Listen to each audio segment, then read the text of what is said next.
आइए आज हम आप लोगों को गरीबी पढ़ा रहे हैं। नया चैप्टर गरीबी, ध्यान से देखिएगा।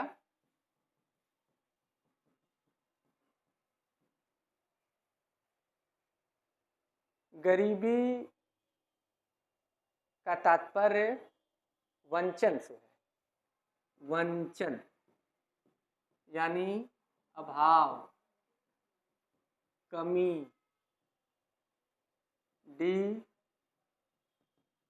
डिप्रीवेशन।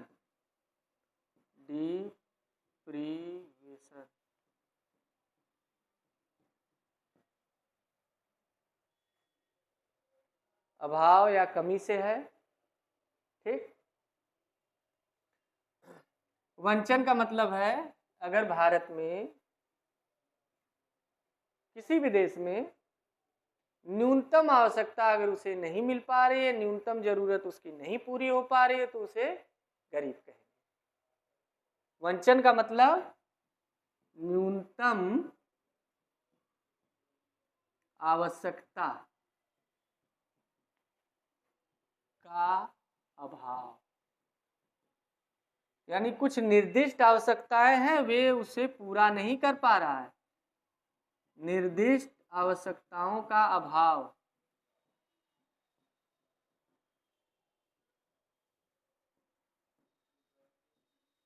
यानी जो निर्दिष्ट आवश्यकताएं हैं उसका अभाव हो गया है, वो पूरा नहीं हो पा रही है, इसका मतलब वो गरीब है। ये निर्दिष्ट आवश्यकताएं क्या है? निर्दिष्ट आवश्यकताएं ये देखते हैं। निर्दिष्ट आवश्यकताएं खास तौर से हमारे यहाँ भोजन को माना गया है, लेकिन ये पुरानी धारणा थी, अब धारणा बदल गई है। भोजन, कपड़ा और मकान, लेकिन भोजन पुरानी धारणा थी। अब शिक्षा, चिकित्सा आदि को भी इसमें जोड़ दिया गया है। शिक्षा, चिकित्सा यानी एजुकेशन, हेल्थ को भी जोड़ दिया गया है, और भी चीजें जुड़ गई। तो आप देखेंगे सिर्फ भोजन आवश्यकता थी तो उसका पैमाना अलग है, लेकिन अगर भोजन के अलावा शिक्षा और चिकित्सा भी जुड़ेगा तब उसका पैमाना अलग हो जाएगा। इस आधार पे अगर आप देखेंगे तो गरीबी के निर्धारण के दो दृष्टिकोण हैं।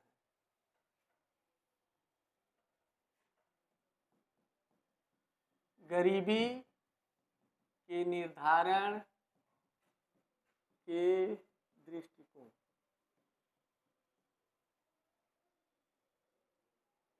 Approach of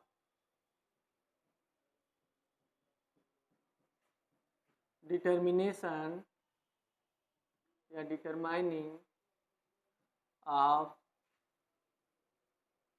determination of poverty. गरीबी के निर्धारण के दृष्टिकोण, तो देखिए इसके दो दृष्टिकोण हैं। पहला है परंपरागत दृष्टिकोण, ट्रेडिशनल अप्रोच, और दूसरा है बहुआयामी दृष्टिकोण,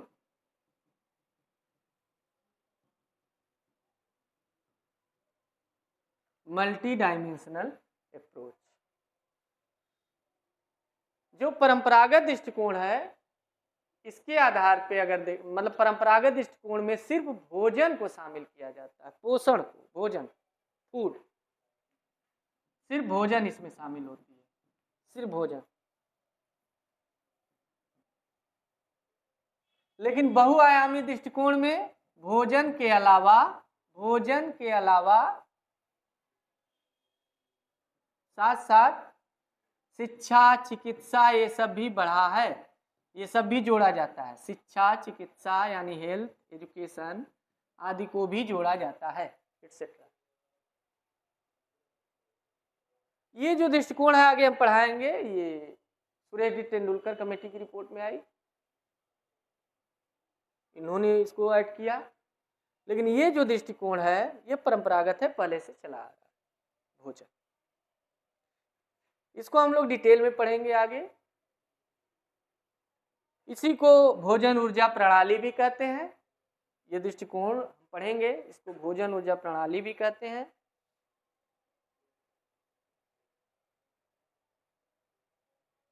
यानी ढेर सारे अगर आयाम हम जोड़ लिए तो बहुआयामी हो गया, इतने ढेर सारे आयाम। और सिर्फ एक आयाम ये परंपरागत यानी प्राचीन शुरू से चला आ रहा है ये। अच्छा, आगे हम लोग डिटेल में पढ़ेंगे निकालते कैसे हैं। जैसे भोजन है, भोजन है तो कितने भोजन क्यों लिए? क्योंकि हर व्यक्ति को एक न्यूनतम ऊर्जा की जरूरत पड़ेगी अपने दिन भर के दैनिक कार्यों के लिए। अपने दैनिक कार्यों के लिए उसे ऊर्जा की जरूरत पड़ेगी। गांव का अगर व्यक्ति है तो उसके लिए माना गया है 2400 कैलोरी ऊर्जा चाहिए दिन भर में, और शहर का व्यक्ति है तो उसे लगभग 2100 कैलोरी ऊर्जा चाहिए। इतनी ऊर्जा प्राप्त करने के लिए भोजन कितना चाहिए और उस भोजन के लिए कितना रुपया खर्च करना पड़ेगा। अगर उतना रुपया वो प्रतिदिन के हिसाब से 30 दिन का निकालेंगे, 1 महीने का जो आएगा, अगर उतना वो खर्च कर रहा है अपने भोजन तब तो वो गरीब नहीं है, वही रेखा हो जाएगी। आइए देखते हैं कैसे। जैसे आगे फिर हम बताएंगे डिटेल में। अगर मान लेते हैं भोजन है और भोजन में 2 टाइम, देखिए होता क्या है कि ऊर्जा हमें चाहिए दिन भर के काम के लिए।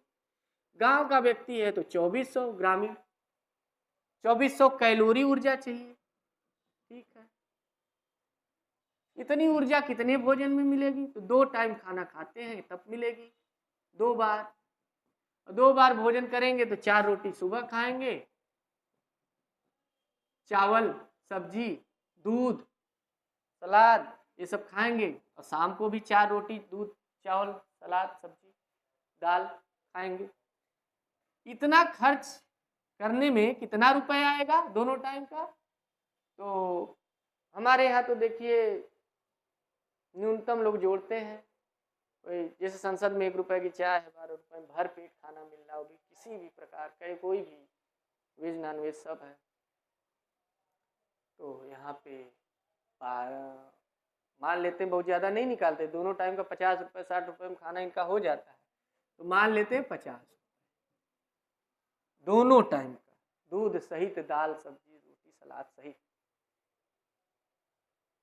तो एक दिन का निकला है, 30 दिन का निकालना है, 1 महीने का हो जाएगा, तो गुणा कर देंगे तो 1500 रुपये आया। अगर 1500 रुपये अगर कोई ले पा रहा है, अपने भोजन पे खर्च कर रहा है, तो इतना मतलब इतनी ऊर्जा उसे मिल जा रही है पर डे, और इतनी ऊर्जा उसे प्रतिदिन मिल जा रही है, इतनी एनर्जी पर डे मिल जा रही है, इसका मतलब वो गरीब नहीं है। तो ये हो गई आपकी आधार BPL, below of poverty line, यानी न्यूनतम गरीबी रेखा, न्यूनतम गरीबी रेखा, बिलो ऑफ पॉवर्टी लाइन। अब इस रेखा को ये 1500 रुपए से लिख देंगे। अगर इसके नीचे 1500 1490 रुपए कोई पा रहा है तो गरीब है, इस रेखा के नीचे चला गया। कोई 1300 रुपए पा रहा है, गरीब है। इससे अधिक जो इनकम पा रहा है 1550 रुपए, वो अमीर है, क्योंकि अपने उपभोग पर, अपने भोजन पर वो आसानी से 2400 कैलोरी ऊर्जा प्राप्त करने के लिए प्राप्त खर्च कर दे रहा है, उतना इनकम उतना कर रहा है, यानी गरीब नहीं। हालांकि हम लोग जब निकालेंगे तो उसमें देखेंगे कि गरीबी का तो मापन NSSO करता था पहले, और बेरोजगारी का भी NSSO, ये NSSO ये गरीबी का भी करता था, बेरोजगारी का। CSO राष्ट्रीय आय का करता था। लेकिन 2019 में दोनों मिला करके बन गए, इसका N और इसका SO मिला के बन गया NSO। ये अब सबका मूल्यांकन करता है, राष्ट्रीय आय का भी, गरीबी का भी, बेरोजगारी का भी, तीनों का मूल्यांकन करता है। हालांकि योजना आयोग पहले NSSO से कराता था, लेकिन अब तो नीति आयोग हो गया, योजना आयोग रहा नहीं। आइए आपने देखा गरीबी रेखा निकालते कैसे, इसको हम आगे डिटेल में भी पढ़ेंगे। यानी एक न्यूनतम मानक मान लेते हैं और उस मानक के नीचे अगर वही भोजन को मानते हैं। लेकिन आप ही देखिए कि अगर भोजन के अलावा हम इसको माने, इसको, तब तो हमें 1500 से काम नहीं चलेगा। भोजन तो हो जाएगा एक महीने का, शिक्षा और चिकित्सा पे भी खर्च करना पड़ेगा, तब तो ये लाइन बड़ी हो जाएगी। तब इस आधार पे, यानी किसी देश में सिर्फ इसके आधार पे निकालेंगे तो ढेर सारे गरीब नहीं निकलेंगे, क्योंकि कम से कम इनकम वाला भी अमीर हो जाएगा।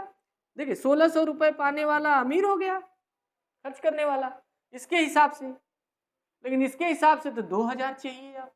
इसका मतलब ये गरीब हो गया। तो बहुआयामी गरीबी, बहुआयामी दृष्टिकोण से जब निकालते हैं गरीबी तो ज्यादा लोग गरीबी आ जाते हैं गरीबी रेखा के नीचे, गरीबी रेखा के नीचे। ठीक, आइए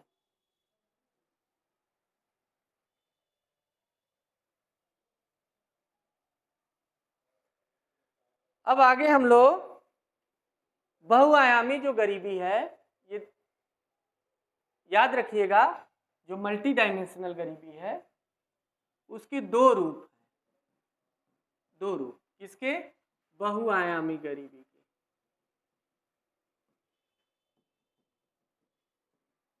दो रूप कौन कौन, एक है सुरेश जी तेंदुलकर ने जो अपनी रिपोर्ट में बताया, उन्होंने बताया कि शिक्षा चिकित्सा आदि को भी जोड़ा जाए, और एक दृष्टिकोण यूएनडीपी जारी करता है, यानी एमपीआई, यानी एक है सुरेश डी तेंदुलकर रिपोर्ट के आधार पर, यानी सुरेश डी तेंदुलकर रिपोर्ट दृष्टिकोण, यानी कमेटी के दृष्टिकोण, रिपोर्ट न करके कमेटी कहिए, तेंदुलकर कमेटी दृष्टिकोण, इस आधार पे मापेंगे तो गरीबी बहुआयामी कैसी निकल के आएगी। इनका जो दृष्टिकोण है ये भारत के लिए है, और एक दृष्टिकोण एमपीआई बहुआयामी गरीबी सूचकांक, मल्टी डायमेंशनल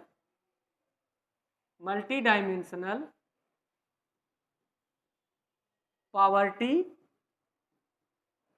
इंडेक्स,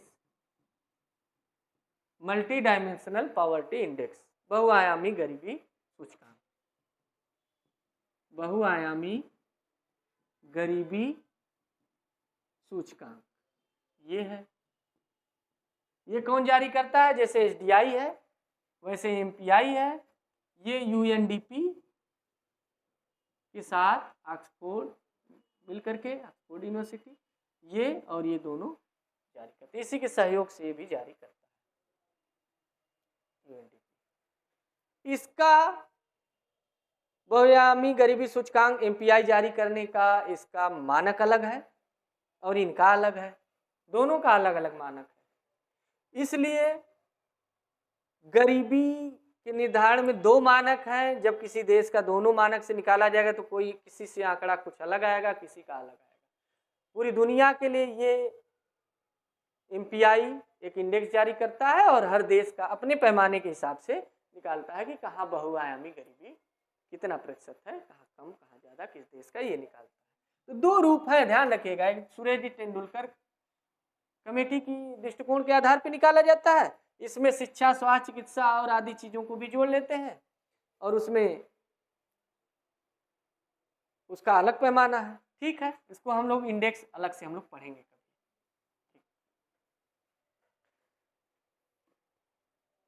वास्तव में हम भारत में गरीबी तो पढ़ेंगे ही और निरपेक्ष गरीबी भी पढ़ेंगे, लेकिन गरीबी के रूप कितने होते हैं ध्यान समझिएगा।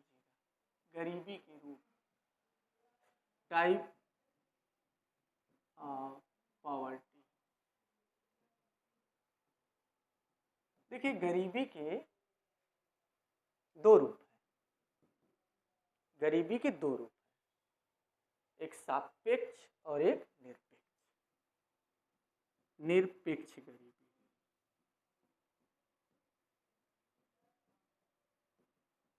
एब्सोल्यूट पॉवर्टी और दूसरा है सापेक्ष गरीबी।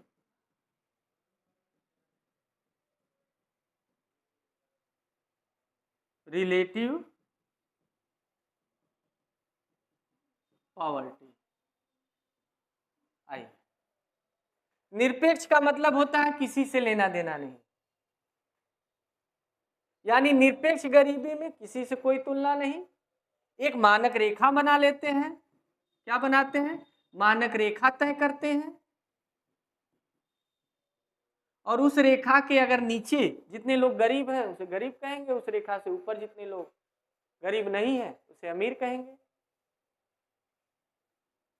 ये रेखा कैसे बनाते हैं? आपको बताए थे कि भोजन को ये लोग लेते थे, या भोजन के अलावा शिक्षा और चिकित्सा भी ले सकते हैं, जैसे आप जिस दृष्टिकोण को स्वीकार कर रहे हैं। अगर मान लीजिए भोजन के आधार पे आप ले रहे हैं, तो भोजन क्यों ले रहे हैं? क्योंकि एक व्यक्ति को प्रतिदिन न्यूनतम ऊर्जा की आवश्यकता होती है, और उन्हीं ऊर्जा प्राप्त करने के लिए कितना भोजन चाहिए ये जरूरी है। तो गांव के लिए 2400 कैलोरी और शहर के लिए 2100 कैलोरी।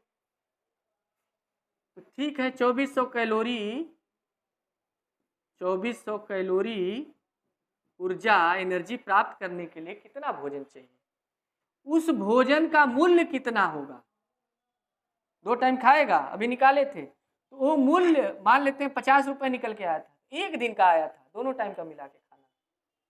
1 महीने का निकालेंगे 1500 रुपए आएगा।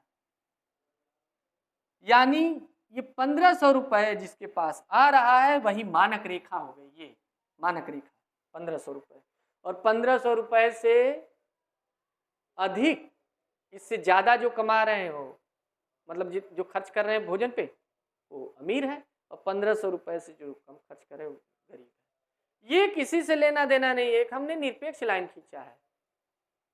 यही है निरपेक्ष गरीबी मापने का पैमाना। इसमें एक आधार रेखा तय करते हैं, उस रेखा के नीचे जितने लोग गरीब हैं वो गरीब, और उसके ऊपर जितने लोग अमीर हैं वो। हालांकि आगे हम लोग ये भी देखेंगे कि गरीब में भी कौन कितना गरीब है। सिर्फ गरीब तो बता दिए, उसमें 400 कोई कमा रहा है, कोई 800 कमा रहा है, तो 400 वाला तो और गरीब है। 100 रुपये कमा रहा है कोई 1 को नहीं कमा रहा है, वो और गरीब। तो गरीब तो है, लेकिन कितना गरीब है आगे हम लोग देखेंगे।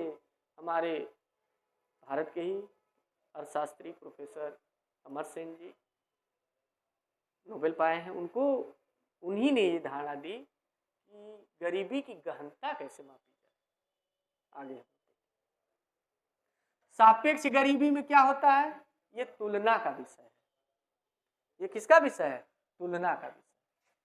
सापेक्ष मतलब तुलना करना। अगर 3 लोग हैं, ए बी सी, 3 लोग हैं, इनकी आय 50 लाख महीने है, इनकी 5 लाख महीने है, इनकी 5 रुपए महीने है। आपके हिसाब से तो यही लगेगा कि यही गरीब है, लेकिन देखिए इनके तुलना में ही दोनों गरीब हैं। दोनों, इनकी तुलना में सिर्फ ये गरीब है, और ये इनकी तुलना में अमीर है। अच्छा, मान लेते हैं डी ई और सी 3 लोग हैं, F D E F G, चलिए 4 लोग हैं, डी ई एफ और जी 4 लोग हैं। ये 5000 महीने है इनके पास, खर्च कर रहे हैं भोजन पे। ये 3000 रुपये महीने, और ये 1200 रुपये। अगर निरपेक्ष में देखेंगे तब तो ये गरीब हो गए दोनों। अब ये 900 रुपये, ये दोनों तो गरीब हो गए। लेकिन आप देखिए सापेक्ष गरीबी में देखते हैं कि ये सबसे अमीर है, ये तीनों गरीब हैं, जबकि ये सचमुच में गरीब नहीं है। देखिए इसके पास 3,000 रुपये, कितना है 3,000 रुपये है, तो 1500 से तो ज़्यादा है, ये अपना भोजन 2400 कैलोरी प्राप्त कर ले रहा है, कोई दिक्कत नहीं है। लेकिन इनकी तुलना में तो ये गरीब है, इन दोनों की तुलना में अमीर है। इन दोनों की तुलना में गरीब है, इनकी तुलना में अमीर है, लेकिन रियल में क्या ये अमीर है? नहीं, 1200 रुपये है। एफ की इनकम 1200 रुपये, यानी ये भोजन पे खर्च नहीं कर पा रहा, तो गरीब है रियल में। और इनकी इनकम 900 है, ये भी गरीब है। तो रियल में तो दोनों गरीब है, लेकिन तुलना के सापेक्ष में देखेंगे तो ये अमीर है, इनकी तुलना में क्या है? अमीर है। ठीक है, तो सापेक्ष गरीबी जो होती है वो तुलना का विषय होता है, और सापेक्ष गरीबी के मापने के दो पैमाने, सापेक्ष गरीबी की मापने की विधियां।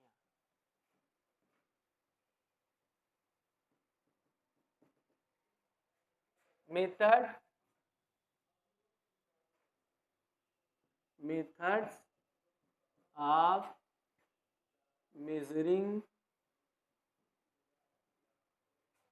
रिलेटिव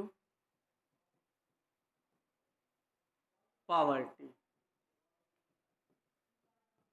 सापेक्ष गरीबी मापने की विधियां।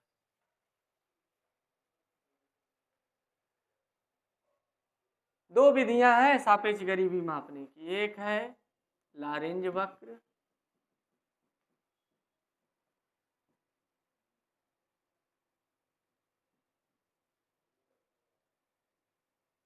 लॉरेंज कर्व, और दूसरा है गिनी गुणांक, गिनी गुणांक।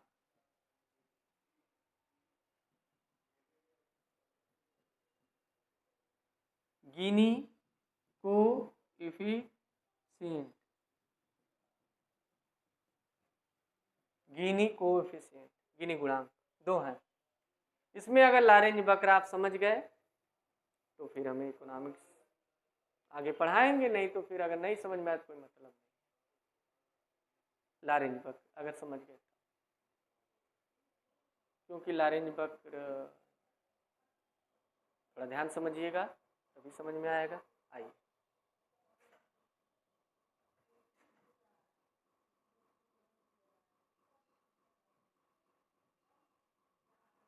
लॉरेंज कर्व,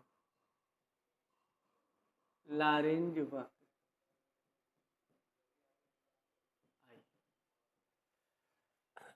ये सापेक्ष गरीबी का मापक है।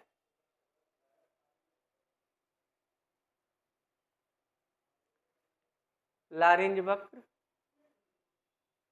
देखिए, ये बनाने से पहले आपको निर्देशांक ज्यामिति का कुछ ग्राफ जानना होगा, तब आप बना पाएंगे। क्योंकि इस थोड़ा बहुत आप जानते होंगे कि निर्देशांक ज्यामिति में, कोऑर्डिनेट ज्योमेट्री में, एक क्षैतिज रेखा खींचते हैं हॉरिजॉन्टल, और एक ऊर्ध्वाधर रेखा यानी ट्रांसवर्स, यानी हॉरिजॉन्टल और वर्टिकल, एक ऊर्ध्वाधर रेखा। हॉरिजॉन्टल रेखा को एक्स अक्ष मानते हैं और इसको वाई अक्ष, एक्स एक्सिस वाई एक्सिस। इधर माइनस में चलता है, एक्स डैश कर देते हैं, इधर वाई डैश, ये भी माइनस। बीच में ओरिजिन होता है, मूल होता है, इसलिए ओ लिखते हैं। इसके इधर अच्छा दो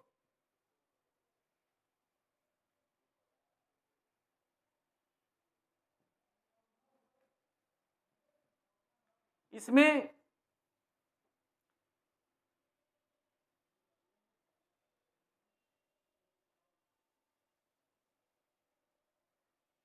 इतना तो पता होना चाहिए।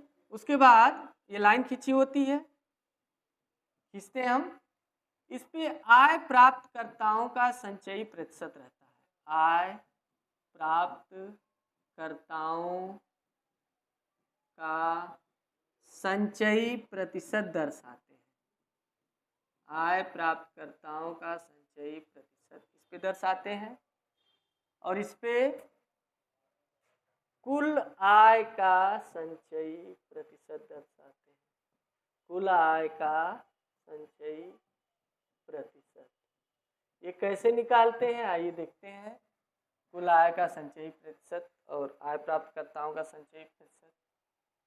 देखिए, जैसे कोई एक ऐसा देश है जैसे वेटिकन सिटी है, मान लेते हैं वेटिकन सिटी एक देश है। वेटिकन सिटी छोटा सा देश है, दुनिया का सबसे छोटा देश, 700-800 जनसंख्या है। मान लेते हैं यहाँ 1000 व्यक्ति हैं। कितने? 1000 व्यक्ति हैं। तो जब भी कभी हम लारेंज वक्र बनाते हैं तो उस पर आय पाने वाले व्यक्तियों का संचयी प्रतिशत है। तो आय प्राप्तकर्ताओं का संचयी प्रतिशत निकालने के लिए, संचयी प्रतिशत यानी cumulative percentage of earned income, यानी जो पाई गई इनकम है, नहीं यानी cumulative percentage of earn person, जो कमाने वाले व्यक्ति हैं उनका परसेंटेज इस पे निकालें। तो मान लेते हैं इसमें सबसे पहला काम करते हैं कि जो सबसे कम पाने वाला व्यक्ति है वो सबको सबसे नीचे रखते हैं। पहला काम यही करते हैं इसमें। इसका नियम है कि सबसे कम आय प्राप्त करने वाला व्यक्ति, सबसे कम आय प्राप्त करने वाला व्यक्ति सबसे नीचे रखते हैं। उसके बाद उससे अधिक आय प्राप्त करने वाला व्यक्ति रखते हैं। अधिक आय प्राप्त करने वाला व्यक्ति रखते हैं। सबसे कम आय प्राप्त करने वाला व्यक्ति सबसे नीचे, उससे अधिक उसके, और ऐसे ही क्रमशः धीरे धीरे उससे अधिक करते जाते हैं। और जो सबसे अधिक पाने वाला, आय पाने वाला व्यक्ति, इनकम करने वाला व्यक्ति है, उससे ऊपर। तो आप देखेंगे ये नियम है। और इसका करने के बाद आइए देखिए, ये नियम है। तो इसमें मान लेते हैं कि सबसे कम आय पाने वाला पहला व्यक्ति है, वो 5 रुपए कमा रहा है। दूसरा व्यक्ति 6 रुपए कमा रहा है। तीसरा व्यक्ति भी 6 ही रुपए कमा रहा है। चौथा व्यक्ति मान लीजिए 10 रुपए कमा रहा है। पांचवा व्यक्ति 15 रुपए। छठा व्यक्ति 20 रुपए कमा रहा है। सातवां व्यक्ति 90 रुपए कमा रहा है। तो ऐसे करते करते आप 100 तक जाएंगे। 100वां व्यक्ति मान लेते हैं, ऐसे करने के बाद 100वां व्यक्ति जो कमा रहा है वो 1100 रुपए। ये सब नीचे के एकदम गरीब वाले, एकदम गरीब वाले। तो 1000 का जो 100 व्यक्ति है वो पूरे व्यक्तियों का कितना हुआ? ये लगभग 10% व्यक्ति हुआ ना। ये तो करेंगे क्या कि ये पूरा पैसा गिन लेंगे, टोटल आय, टोटल गिन लेंगे। 5, 6, 6, 10, 15, 20, 90, बीच के जितने आए और लास्ट में 1100 रुपये टोटल गिनेंगे। तो टोटल रुपया मान लीजिए गिनने के बाद आया हमारा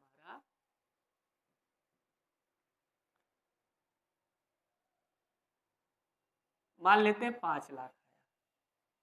और 100 व्यक्ति हैं तो 100 व्यक्ति से भाग दे देंगे, औसत निकल जाएगा। यानी कुल आय, कुल इनकम बटे कुल संख्या, ये औसत निकल जाएगा। तो औसत आय आ जाएगा।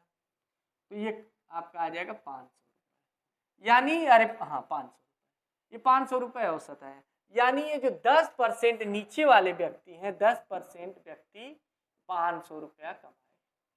फिर आगे 10% व्यक्तियों का निकालेंगे। यानी 101वां व्यक्ति मान लेते हैं 1109 रुपये कमा रहा है। 102वां व्यक्ति 11, ऐसे करते करते 200 तक का निकालेंगे। और 200 व्यक्ति का निकाल लेंगे। 200 मान लेते हैं 15,000 कमा रहा हो, मान लेते हैं 15,000 कमा रहा हो, 15,000। तो ऐसे करके जो निकालेंगे 15 नहीं 4,000 मान लेते हैं कमा रहा है। कितना? 4,000। तो आप टोटल इनकम निकाल लीजिए आगे के 10%, ये पूरा और ये 100 लोगों का। तो कुल इनकम फिर ऐसे ही कर लेंगे। तो कुल इनकम आपका मान लीजिए टोटल आया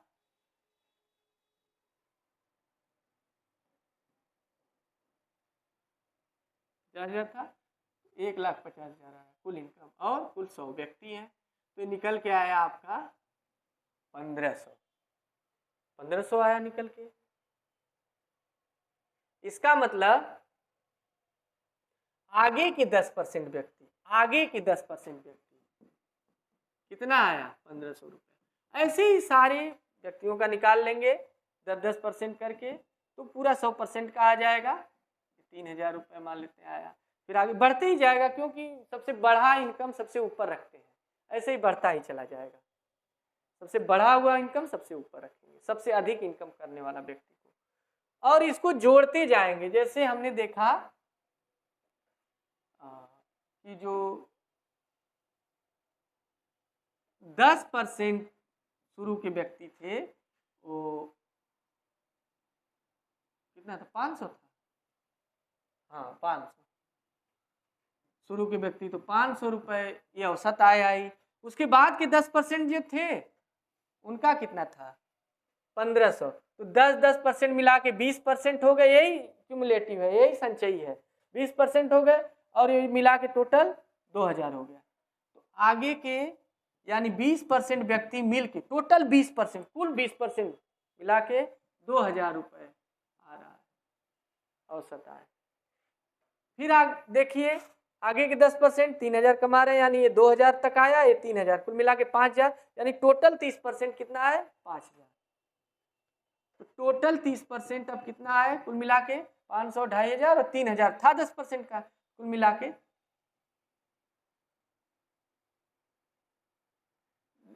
2000 वो मिला के कुल, हाँ 3000, 5000 आया, 5000 रुपये।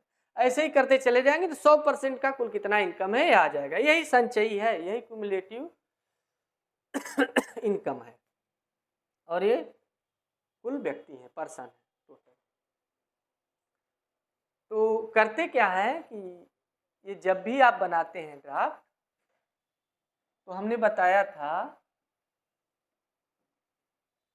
जो ग्राफ बनाते हैं आप लाइन वक्र बनाते समय एक्स अक्ष और वाई अक्ष का ध्यान रखेंगे। अब चलते हैं बनाने। ये एक्स अक्ष है और ये वाई अक्ष, एक्स अक्ष, ये वाई अक्ष, ये रहेगा ही, और इस पे जो हम लिखते हैं आय प्राप्त करता हूं, यानी आय पाने वाले जो व्यक्ति हैं सुरेश, गणेश, महेश, ये लोग आय प्राप्त करताओं का संचयी प्रतिशत, यानी पूरा संचय करके परसेंटेज में निकालेंगे, इकट्ठा करके क्यूमुलेटिव परसेंटेज निकालेंगे, और इस पे रहेगा कुल आय का, जितना आय पाए कुल आय का संचयी प्रतिशत, ये रहेगा। और बीच में एक रेखा खींचेंगे,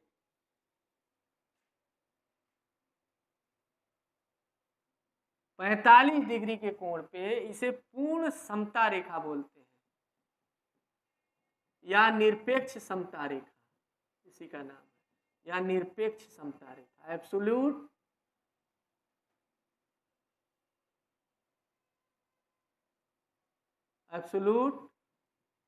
equality line, absolute equality line.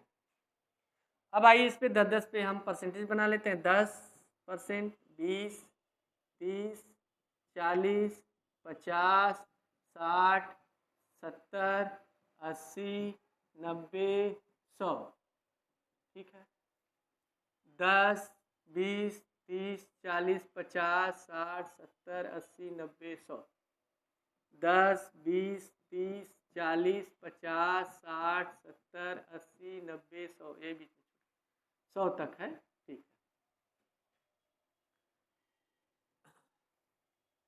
अब देखिए जो हम इनकम निकाले थे वो परसेंटेज में निकालेंगे, ये वाला जो इनकम निकाले थे ये परसेंटेज में निकालेंगे, क्योंकि अगला ऐसे ही करते चले जाएंगे तो जो 100% व्यक्ति होंगे वो पूरा मिला के आ जाएगा औसत 2 लाख मान लेते हैं। अब बताइए प्रतिशत निकालेंगे तो 2 लाख में तो ये औसत है 2 लाख, ये प्रतिशत निकालेंगे तो ये तो 500 है रुपये औसत। इसके हिसाब से तो ये 1% से भी कम हुए, आधा % में चले गए। हाँ 1% भी नहीं, 1000 रहते और कम है।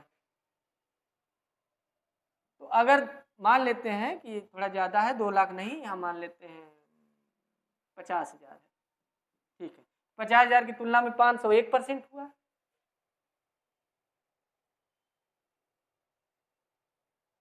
एक %। ये कितना हुआ?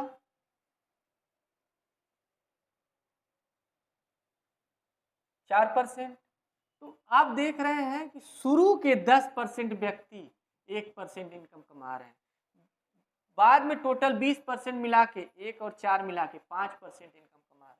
कुल 30% व्यक्ति मिल करके आप देखेंगे 10% इनकम कमा रहे हैं, कुल 40% फिर ऐसे ही करते चले जाएंगे, है ना। तो शुरू के 10% व्यक्ति, इस पे 10% व्यक्ति हैं,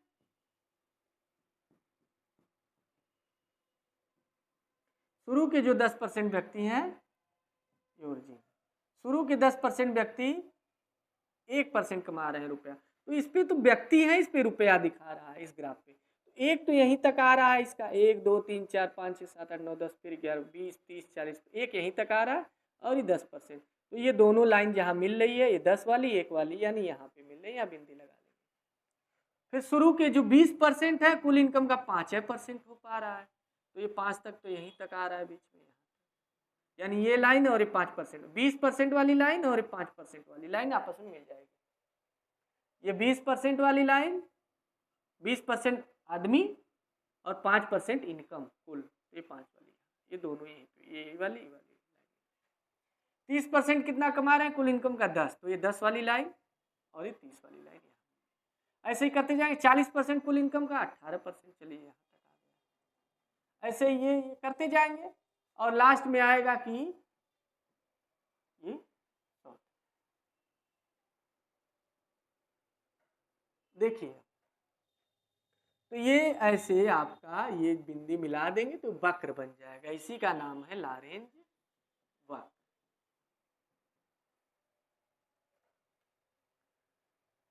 अब देखिए ये जो लॉरेंज वक्र है, लॉरेंज वक्र में ध्यान दीजिएगा,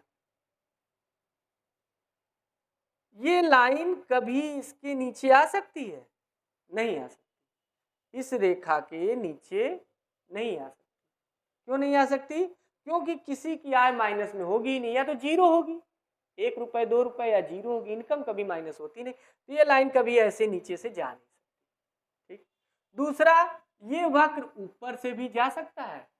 नहीं जा सकता, क्योंकि इसमें नियम है कि सबसे कम आय पाने वाले व्यक्ति सबसे नीचे और सबसे अधिक आय पाने वाले व्यक्ति सबसे ऊपर, और धीरे धीरे उससे अधिक उससे अधिक उससे अधिक आय पाने वाले व्यक्ति धीरे धीरे बढ़ते जाएंगे, तो कभी भी ऊपर हो जाएगा नहीं। तो इसीलिए ये लाइन कभी ऊपर भी नहीं जाएगी, यानी ऐसे नहीं बनेगा ये कभी ग्राफ, ऐसे लॉरेंज वक्र नहीं।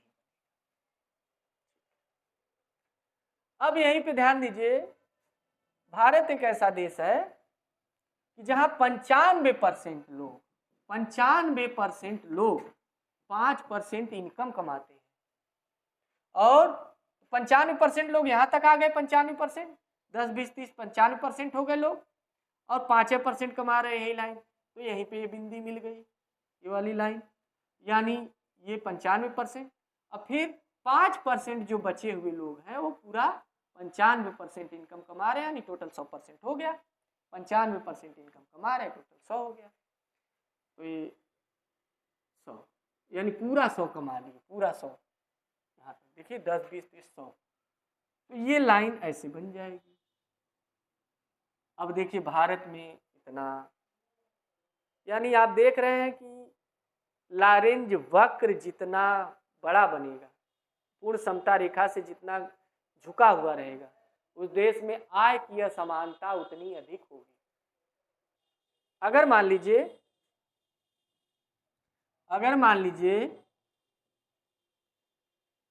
ये पूर्ण समता रेखा है। अगर 10% व्यक्ति, ये 10, 20, 30, 40, 50, 60, 70, 80, 90, 100, 10, 20, 30, 40, 50, 60, 70, 80, 90, 100 है।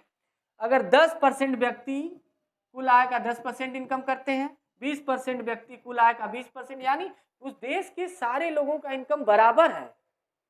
30% व्यक्ति कुल आय का 30% इनकम करे, 100% 100, यानी हर व्यक्ति बराबर कमा रहा है। अगर उस देश में एक व्यक्ति 5 लाख कमा रहा है महीने, आय है उनकी सबकी है 5 लाख, सबकी, यानी ऐसा कोई देश है नहीं। लेकिन मान लेते हैं कि किसी देश में पूर्ण समता है, पूरी इक्वलिटी है, तो उस देश में सब लोग की आय बराबर होगी। नीचे के 10% व्यक्ति, उससे ऊपर के 10% व्यक्ति, फिर उससे सब बराबर आय कमा रहे हैं। 10% व्यक्ति मिलकर पूरी इनकम का 10% कमा ले रहे हैं। नीचे के कुल आय का 20% व्यक्ति, जो कुल व्यक्ति हैं 20% आय कमा रहे हैं। इस प्रकार आप देखेंगे तो 10% व्यक्ति 10% आय यहाँ मिल गया, 10% 20% यहाँ मिल गया, ऐसे मिल 30 मिल, यानी आप देखेंगे यहीं पे मिलता चला जाएगा। ये देखिए, यानी ये लाइन छूती हुई चली जाएगी। तो जब कभी पूर्ण समता रेखा को छूती हुई लाइन चली जाए, लारेंज वक्र वाली, यानी उस देश में पूर्ण समानता है। हालांकि ऐसा कोई देश नहीं है। और ये जितना, अब देखिए, ये जितना छोटा बनेगा, यानी उस देश में असमानता उतनी कम है। अगर और बड़ा बना तो उस देश में उतनी अधिक समानता। क्यों? क्योंकि देखिए यहाँ पे तो चलिए शुरू के 10, आपने ग्राफ बनाया था कि शुरू के 10% व्यक्ति, इधर देखिए एक ग्राफ ये बना था कि शुरू के 10% व्यक्ति 5% इनकम कमा रहे हैं। चलिए यहाँ पे मिला, फिर यहाँ पे मिला।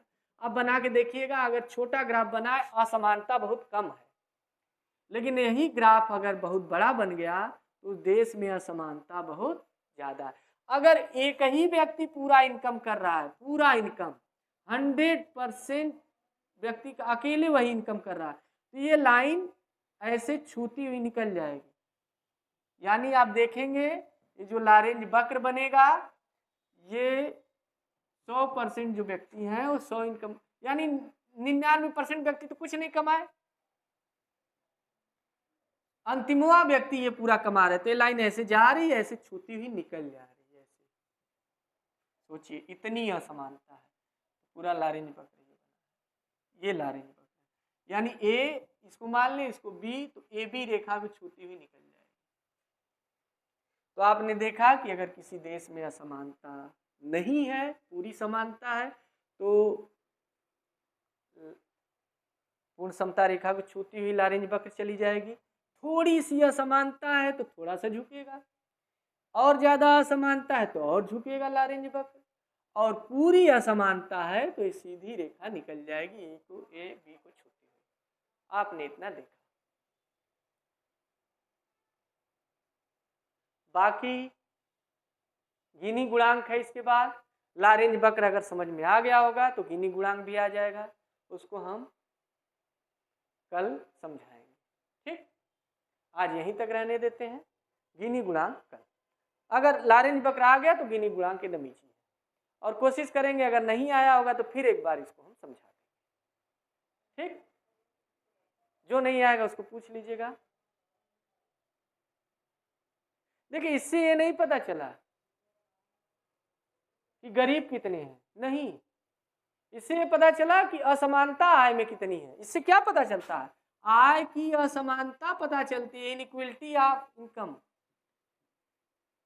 असमानता, आय की असमानता पता चलती है और कुछ नहीं पता चलता। तो ठीक है, ये नहीं पता चलता कि कौन गरीब है। और मान लीजिए पहला ही व्यक्ति जो सबसे कम कमाने वाला है, 5 लाख रुपए इनकम हो महीने, 5 लाख, और अधिक कमाने वाला 50 लाख हो, तो आप क्या कर लेंगे? ये तो असमानता बताएगा ना। सबसे नीचे 5 लाख वाला यहाँ रखेंगे, फिर ऐसे ग्राफ तो बन ही जाएगा लारेंज वक्र। लेकिन क्या मतलब ये गरीब है? निरपेक्ष के आधार पे आप नापेंगे तो भाई 2000, 5000, 10,000 महीने से लिए इनकम आप रख रहे हैं, खाने का कैलोरी पूरा पैसा, तो क्या ये गरीब है? नहीं है, रियल में गरीब नहीं है, लेकिन कुल के तुलना में गरीब। तो इससे गरीबी नहीं पता चलती है, सिर्फ आय की असमानता पता चलती है, कितनी असमानता है उस देश में। ठीक है, बाकी हम कल यहीं तक छोड़ देते हैं आपको।